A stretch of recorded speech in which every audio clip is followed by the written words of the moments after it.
নমস্কার বন্ধুরা। ভাবুন তো, একটা প্রাণী যেটা ১৩,০০০ বছর আগে পৃথিবী থেকে বিলুপ্ত হয়ে গিয়েছিল, আজ হঠাৎ করে আবার ফিরে এসেছে। আজ আমরা কথা বলবো এমনই এক রহস্যময় প্রাণী নিয়ে, ডায়ার উলফ। সম্প্রতি একটি আমেরিকান কোম্পানি কলোসাল বায়োসায়েন্সেস দাবি করেছে যে তারা জেনেটিক ইঞ্জিনিয়ারিংয়ের মাধ্যমে ডায়ার উলফকে আবার পৃথিবীতে ফিরিয়ে এনেছে। এই কোম্পানিটাই ভবিষ্যতে ডোডো পাখি, তাসমানিয়ান টাইগার আর এমনকি উলি নামতকেও ফিরিয়ে আনার পরিকল্পনা করছে। ডায়ার উলফ নামটা শুনলেই অনেকের মাথায় গেম অফ থ্রোনস সিরিজের কথা চলে আসে। এই সিরিজের জনপ্রিয়তার কারণেই ডায়ার উলফ আধুনিক পপ কালচারে আইকনিক হয়ে ওঠে। কোম্পানির দাবি অনুযায়ী তারা প্রথমবার সফলভাবে একটি বিলুপ্ত প্রাণীকে ডি-এক্সটিংক্ট করতে পেরেছে। এই প্রকল্পে জন্ম নেওয়া দুইটি ডায়ার উলফের নাম রাখা হয়েছে রোমুলাস এবং রেমাস, রোম শহরের পৌরাণিক প্রতিষ্ঠাতাদের নাম অনুসারে। পরে আরও একটি স্ত্রী ডায়ার উলফ জন্মায়, যার নাম রাখা হয় খালিসি। এই তিনটি শাবক এখন একটি গোপন স্থানে বড় হচ্ছে।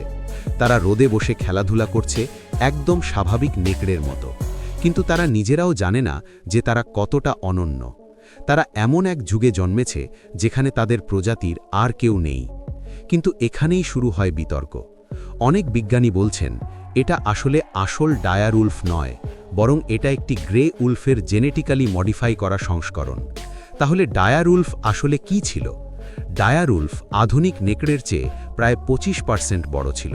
এর মাথা ছিল বেশি চওড়া, চোয়ালের পেশি ছিল অত্যন্ত শক্তিশালী। তারা দলবদ্ধভাবে শিকার করত এবং বড় বড় প্রাণীর ওপর নির্ভরশীল ছিল।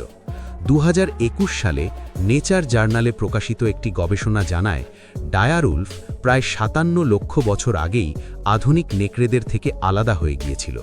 তারা গ্রে উলফের সাথে পাশাপাশি বসবাস করলেও কখনোই একে অপরের সাথে প্রজনন করেনি। এখন প্রশ্ন আসে, এই প্রাণীকে কিভাবে আবার ফিরিয়ে আনা হলো? ডি-এক্সটিংশন সাধারণত 3 ভাবে করা যায়: 1. Back breeding, 2. Cloning, 3. Genetic engineering. Colossal Biosciences ব্যবহার করেছে তৃতীয় পদ্ধতিটি। তারা হাজার হাজার বছরের পুরনো ডায়ার উলফের ফসিল থেকে ডিএনএ সংগ্রহ করে। এরপর সেই ডিএনএ তুলনা করা হয় আধুনিক গ্রে উলফের ডিএনএর সাথে। কোম্পানির মতে গ্রে উলফের ডিএনএ ডায়ার উলফের সাথে 99.5% মিল রয়েছে। তারা মাত্র 14টি জিনে 20টি পরিবর্তন করে গ্রে উলফের কোষে পরিবর্তন আনে। এরপর সেই পরিবর্তিত কোষ ব্যবহার করে ভ্রূণ তৈরি করা হয় এবং সেগুলো কুকুরের শরীরে সারোগেট মাদা হিসেবে প্রতিস্থাপন করা হয়। 2024 সালের 1 অক্টোবর জন্ম নেয় রোমুলাস এবং রেমাস। 2025 সালের জানুয়ারিতে জন্মায় খালিসি। কিন্তু আসল প্রশ্ন হল, এরা কি সত্যিই ডায়ার উলফ? অনেক বিশেষজ্ঞ বলছেন না, কারণ একটি প্রাণীর জিনোমে মিলিয়নেরও বেশি জিন থাকে। এখানে পরিবর্তন করা হয়েছে মাত্র 14টি। এটা অনেকটা এমন যেমন বলা মানুষ আর শিম্পাঞ্জির ডিএনএ 98.8% মেলে, তাই কয়েকটা জিন বদলালেই শিম্পাঞ্জি মানুষ হয়ে যাবে। সবচেয়ে বড় প্রশ্ন হল, এই প্রাণীদের ইকোলজিক্যাল ভূমিকা কি হবে? ডায়ার উলফ যেসব প্রাণী শিকার করত তাদের অনেকই আজ বিলুপ্ত। আজকের ইকোসিস্টেমে তাদের জন্য আদৌ কি কোনো জায়গা আছে, নাকি এরা শুধু ধনী মানুষের জন্য একটি জীবন্ত শো পিস, বৈজ্ঞানিক কৌতূহল আর বিনোদনের মাধ্যম?